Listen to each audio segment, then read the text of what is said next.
Why is US money green? It's one of those questions people rarely ask until someone finally points it out. Think about it. The world's most powerful currency, the dollar, is printed almost entirely in green ink. Green numbers, green backgrounds, green symbols. But why? Was it random? Tradition? Or is there a deeper story hiding behind the color of money?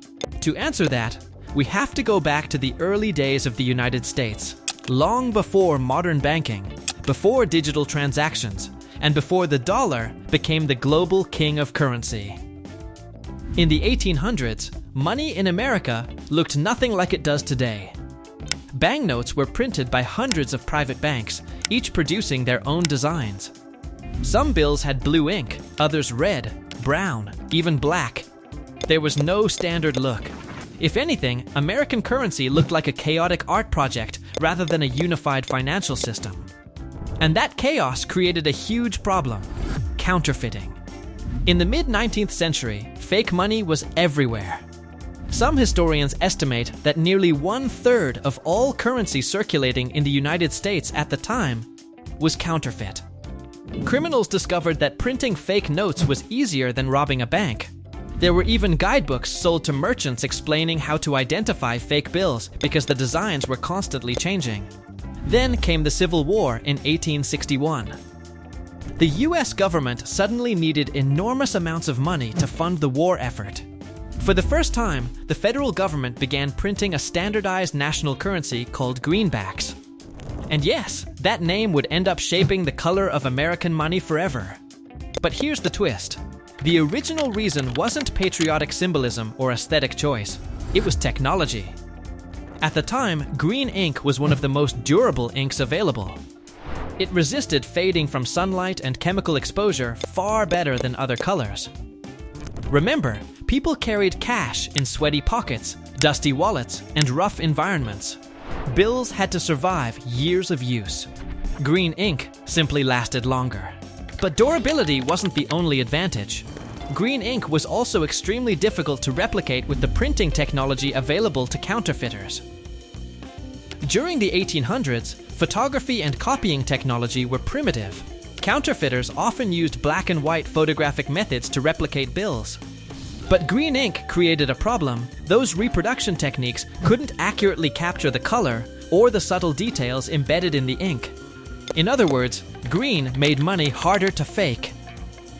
So while people today associate green with wealth, prosperity, and success, the original decision was much more practical. Green was simply the best defense against counterfeiters. Another interesting factor was cost. After the Civil War, the government had large quantities of green pigment left over from military printing supplies. Instead of wasting it, the Treasury used the remaining ink to print currency. In other words, one of the most iconic design choices in financial history may have started as a budget decision. But over time, something fascinating happened. Green money became psychologically powerful. Humans are incredibly sensitive to color symbolism, and green carries unique associations. It represents growth, stability, and renewal. Think about nature: grass, trees, plants. Green signals life and continuity. When people see green currency, it subtly reinforces the idea that money is stable and enduring. Whether intentionally or not, the color helped build trust in the US dollar. And trust is everything in finance. Money itself has no inherent value. A dollar bill is just paper and ink. Its power comes entirely from collective belief. People accept it because they trust that others will accept it too. That shared belief is what turns colored paper into economic power. The green color, repeated across billions of banknotes for more than a century, became a visual symbol of that trust. But here's where the story gets even more interesting. By the early 1900s, printing technology had improved dramatically. Counterfeit detection techniques evolved, and new inks and security methods were developed. Technically, the government could have changed the color of US money at any time. Blue, purple, red, any color was possible. Yet the Treasury never switched. Why? Because by then, green had become part of America's financial identity. The dollar wasn't just currency anymore. It was branding. The green color was instantly recognizable around the world. Traders, bankers, travelers, and governments all knew what American money looked like. Changing it could create confusion, or worse, weaken the symbolic stability of the dollar. So the color stayed. In fact, the US dollar became so strongly associated with green that the phrase greenbacks remained in popular use for generations. Even today, people casually refer to money as green. But here's something most people don't realize. Modern US currency actually contains multiple colors now. Take a look at newer bills like the $20 or $100. You'll see hints of blue, orange, and yellow security elements embedded in the design. These colors are part of advanced anti-counterfeiting technology, including color-shifting ink and security threads that glow under ultraviolet light. Despite these innovations, the core green color remains dominant. And that's not just tradition, it's psychology and recognition. Think about it this way. If you suddenly saw a purple dollar bill, you'd probably question whether it was real.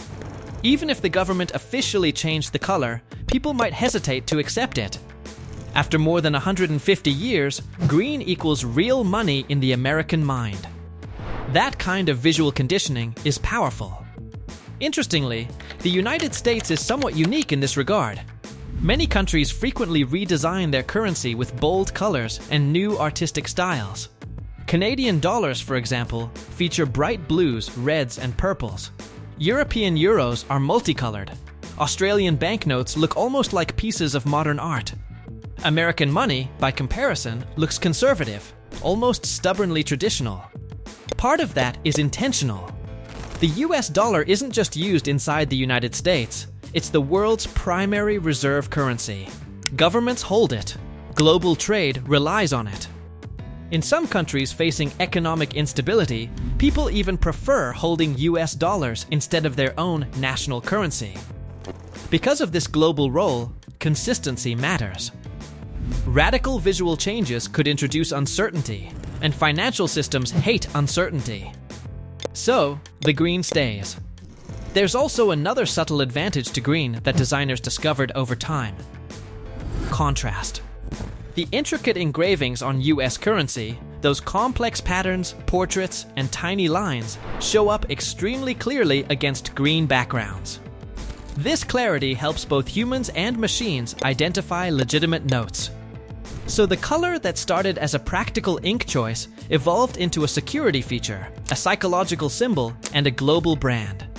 But perhaps the most ironic part of the story is this: the color of money has influenced the way we talk about wealth itself. In English, people say they're chasing green. Businesses track their green numbers. Hollywood movies talk about big green. The color has become shorthand for financial success.